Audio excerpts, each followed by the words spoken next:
What's up, YouTube? This is Dave with D2 Fit Life, and I wanted to give a review on Olympic dumbbells. So I decided to buy Olympic dumbbells for a couple of reasons. One was to save some money, and the second was also to save space.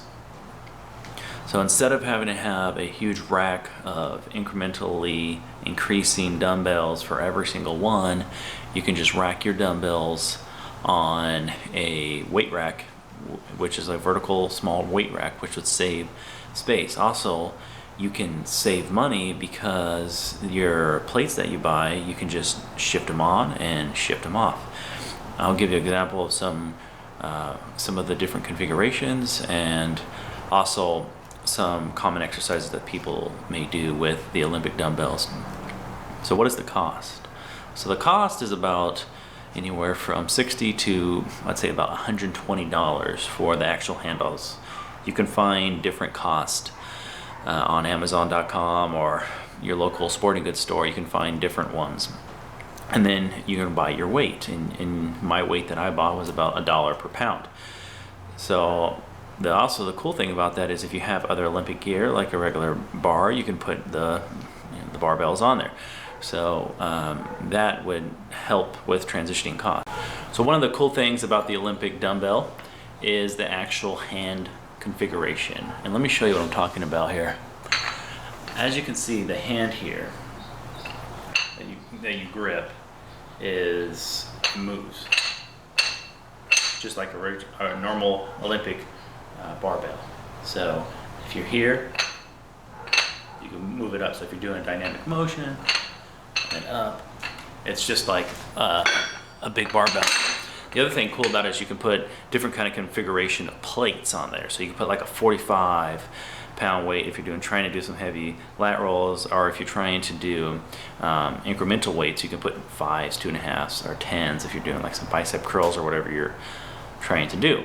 So it has a lot more options and a lot more configurations that you can do with it as opposed to your normal dumbbell. I think one of the downsides is that it is very long. So sometimes if you're doing bicep curls, which I'll show some videos later, some common exercises that it could hit your legs on the way down, or if you're doing chest press, it does clip each other at the top. So it has some disadvantages there.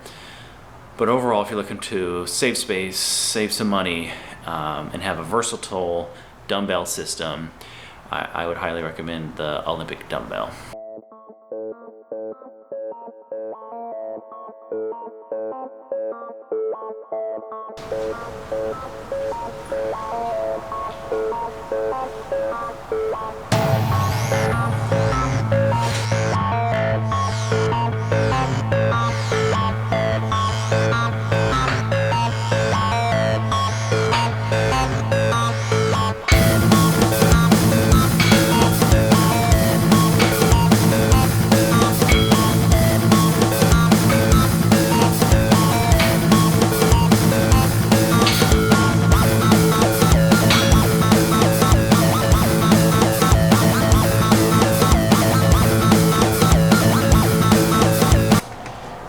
Here's a couple configurations for the Olympic dumbbells. I put 90 pounds on the ones with all 10-pound plates. And as you can see, I have the lockjaw collars.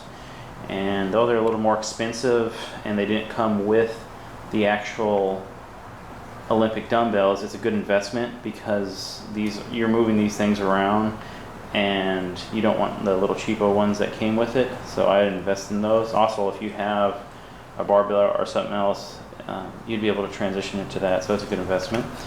And then this next one here, I have 25s, 2 10s on each side, and a 5, and that would give you 110 pounds. You could theoretically put a 45-pound plate on here, and maybe that'd be okay if you really want to do like some heavy lat pulls, but I wouldn't use it for like chest press or dumbbell curls. I think this one here, the 90-pound, is about as perfect as it's going to get, or good as it's going to get for chest press and maybe or whatever else you're going to do at that weight. So those are just a couple configurations, and I'll just